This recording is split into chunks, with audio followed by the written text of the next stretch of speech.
लखनऊ जिला सचिव। मैं शिवमंगल कश्यप, चिन्हट वार्ड बीकेटी विधानसभा क्षेत्र से बोल रहा हूँ। मैंने आज गीता कश्यप का जो बयान देखा है, इंसाफ की गुहार लगा रही है गली गली में, मैनपुरी से कोई सुनवाई नहीं हो रही है, कोई सुनने वाला नहीं है। डीएम, एसडीएम, एसओ, पुलिस, थाना, विधायक सभी उस लोग उसके हादसे को देख के हंस रहे हैं। बस कागज़ वहाँ फाइल पहुँच रही है तो लोग फाड़ के फेंक दे रहे हैं। ये कहाँ का इंसाफ है? मैं पूछना चाहता हूँ, बीजेपी की सरकार केंद्र और राज्य में बैठी है, अगर ऐसे ही बैठी रही, अपनी मनमानी करती रही, तो आने वाला वो दिन दूर नहीं है, देश हमारा गुलाम हो जाएगा। भाइयों, गुलामी की जंजीर से फिर हम बंध जाएंगे। मात्र साल भर के लिए योजनाएं गरीबों के लिए निकाली गई हैं, उसके बाद 4 साल फिर वैसे ही गुलामी की जंजीरों में चींटी की तरीके से जकड़े रहेंगे और कुछ भी नहीं है। माता पिता बहनों, आप लोग सहयोग करें, इंसाफ दिलाएं उस बेटी को। उसी में देवी एक है, गीता कश्यप, जो बहन ने भाई की 8 हाथों में कलाई में राखी बांध दी। आज वही हाथों की कलाई को लोग ताड़ ताड़ करके फेंक दे रहे हैं, तोड़ रहे हैं धागे को। गली घाट, गली मोहल्ले आदि सभी जगह कोई सुनवाई नहीं है। मंदिर जाती है तो डर है, मस्जिद जाती है तो डर है, बाजार जा रही है तो डर है, स्कूल जाती है तो डर है, मोहल्ले में जाती है तो डर है। शोषण खुलेआम हो रहा है, लोग उठा लेते हैं, रेप कर लेते हैं। शोषण कर लिया, रेप कर लिया, उसके बाद फेंक दिया एक पूड़ी की तरीके से, स्वाद ले लिया, चख लिया और फेंक दिया। कहाँ का इंसाफ है? मैं पूछ रहा हूँ। ऐसे ही चलेगा हमारा हिंदुस्तान? बाबा भीमराव अम्बेडकर जी ने कितनी मेहनत से, कितने दिन चल के भूखे प्यासे रहकर आज़ाद कराया हमारे हिंदुस्तान को, भारत को। संविधान आज हमारा तिरंगा तीनों लहरा रहा है, 3 रंगों से। आज उसको तार तार लोग कर रहे हैं। सुकन्या के दिल से खेलते हैं, फिर बालिकाओं के दिल से खेल रहे हैं, फिर माताओं के दिल से खेलते हैं और इज्जत लूट के पोखरा, तालाब, नाली में फेंक देते हैं, कहीं खेतों में फेंक देते हैं। कोई सुनवाई नहीं है, ना कोई सुनने वाला है, ना तो कोई दरोगा। अगर एफआईआर कराने जाती है तो पता चला उसका एफआईआर होने से पहले ही ट्रांसफ़र ऑर्डर आ गया, वो कहीं और जा रहा है, दूसरे ज़िले में। बैठाल दी गई टीम, साल भर के बाद दौड़ते दौड़ते थक गई, मुकदमा करना चाहती है, वकील पैसा खा रहा है। कहाँ का इंसाफ है? मैं पूछ रहा हूँ। मैं पूछना चाहता हूँ, इससे अच्छी तो हमारी बहन जी, माननीय श्री मायावती जी की सरकार थी, जहाँ पर लोगों को डर था। सुकन्या बालिकाएं, माता खुल के जाती थी, खुल के आती थी, कहीं शोषण नहीं था। न्याय की गुहार तो घर से निकलती थी तभी लग जाती थी कि कोई इनको टच नहीं करेगा, कोई उनको छू नहीं सकता। दारू की दुकान हो, बियर की दुकान हो, और आज तो बियर की दुकानों पे, रोडों पे ऐसे पी के लोग निकलते हैं कि खुलेआम हाथ पकड़ लिया, छेड़ लिया। डर के मारे बेचारी थाने पे भी घबराती हैं जाने के लिए कि मैं वहाँ जाऊँगी तो बवाल और बढ़ेगा, कि मेरे आदमी को कोई ना धमकी दे दे, मार दे। घुट के मर के कितना सहेंगी? घर के 1 किलोमीटर की दूरी पर दारू की दुकान है, बियर की दुकान है, दारू खुलेआम बिक रहा है, बियर खुलेआम बिक रहा है, फिर भी कोई सुनवाई नहीं है, रोक टोक नहीं है, ना तो कोई देखने आ रहा, ना कोई सुनने वाला। एक माँ बेचारी अपने आंसुओं को कब तक पोंछेगी? मैं पूछना चाहता हूँ, कब तक पोंछेगी? पोंछते पोंछते बैकुंठ धाम चली जाती है तो पता चला कोई कंधा लगाने वाला भी नहीं है, ना तो रिश्तेदार, नातेदार, अगल बगल मोहल्ले वाले भी। तो पता चला कुत्ते बिल्ली नोच नोच के खा लेते हैं। एक समय और दूसरा समय और तीसरा समय, ज़िंदगी 3 पहलू में बदल जाती है। जिसका नाम और जिसका काम और जिसका समय बड़ा बलवान होता है। मैं वही तो देख रहा हूँ आज हिंदुस्तान में, रोना आता है लोगों को जगह जगह। एक बहन भी अपने घर से जब विदा होके जाती है तो भाई वही सोचता है कि आदमी कैसा मिलेगा। यहाँ से तो पिताजी ने कन्यादान कर दिया, वहाँ पहुँचते पता चला हफ्ते भर के अंदर दारू पी के उसकी ही बहन को मार रहा है, दारू पी के जीवन बेच देता है, धमकी देता है। मैं पूछ रहा हूँ ऐसा क्यों हो रहा है? अगर वो FIR करना चाहती है तो कोई सुनवाई नहीं, तलाक लेना चाहती है तो कोई सुनवाई नहीं। एक अच्छा वर मिलना मुश्किल है, एक अच्छा परिवार, एक अच्छा वर, एक अच्छा माहौल, एक अच्छा वातावरण, सब जगह तो दूषित है। बिजनेस भी ख़राब, बच्चों का पढ़ाई भी ख़राब, हॉस्पिटल में भी इतनी गंदगी है कि डॉक्टर खुलेआम शोषण कर रहा है पेशेंट के साथ। अगर कोई पेशेंट ज़बरदस्ती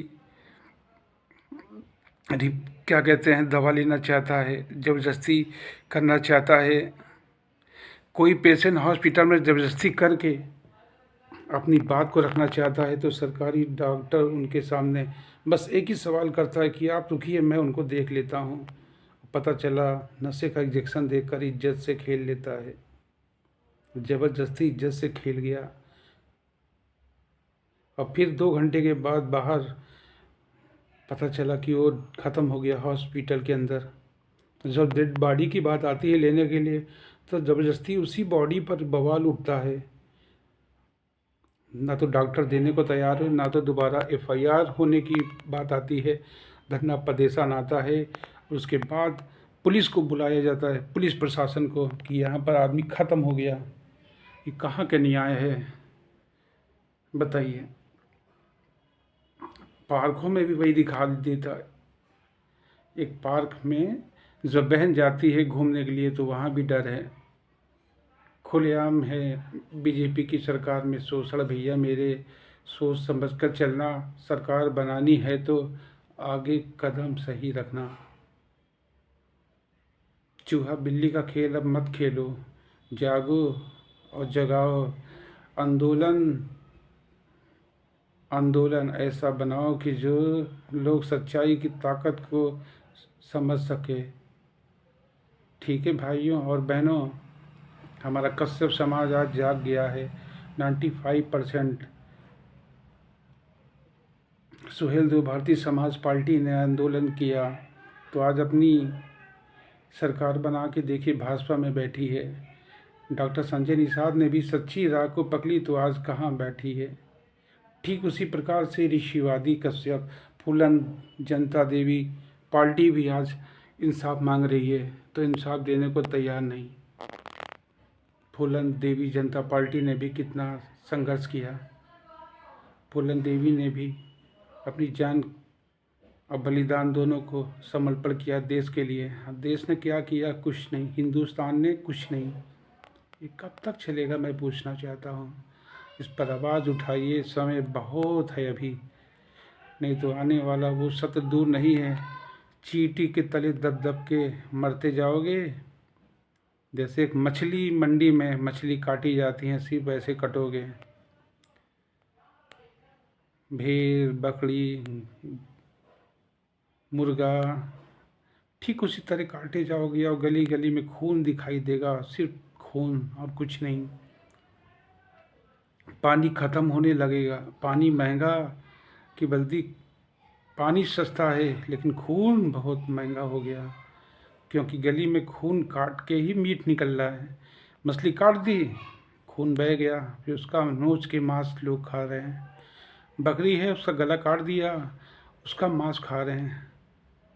एक औरत के साथ क्या होता है कि उसका तो दोनों हाथ पकड़ के इज्जत लूट लिया, और लूटने के बाद एक फांसी पे लटका दिया। बताइए, कहीं पोखरे पे डाल दिया मार के, कहीं गला दबा के। ऐसे नोच रहे हैं जैसे कुत्ता बिल्ली की तरीके से।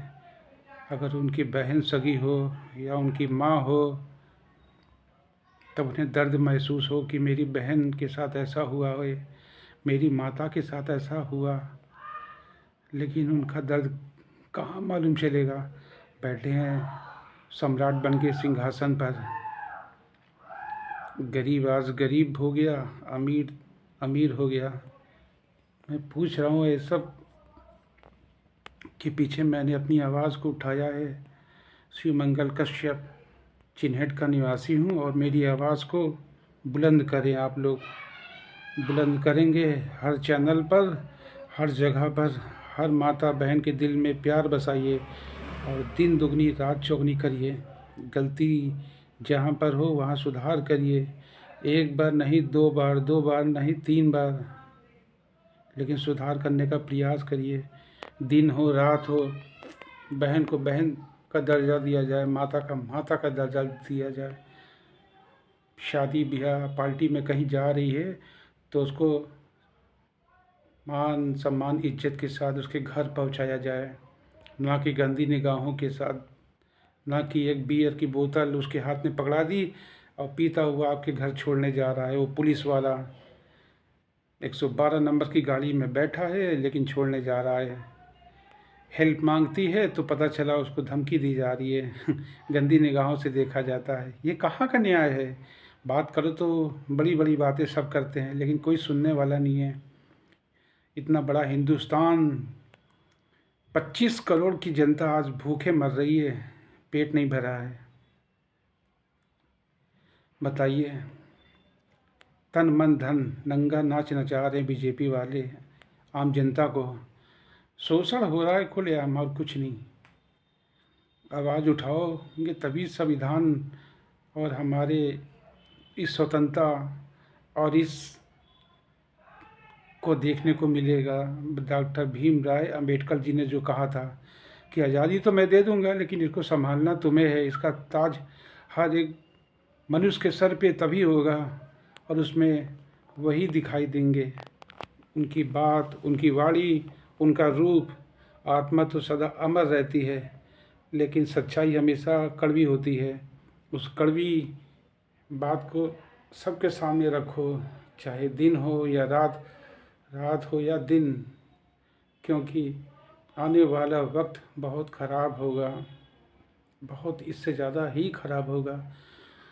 1947 में आज़ादी तो मिल गई, उसके बाद धीरे धीरे क्या होगा, कितने आए और कितने गए। हम तो वहीं पर रहे हैं, हमें क्या मिला, कुछ भी तो नहीं मिला।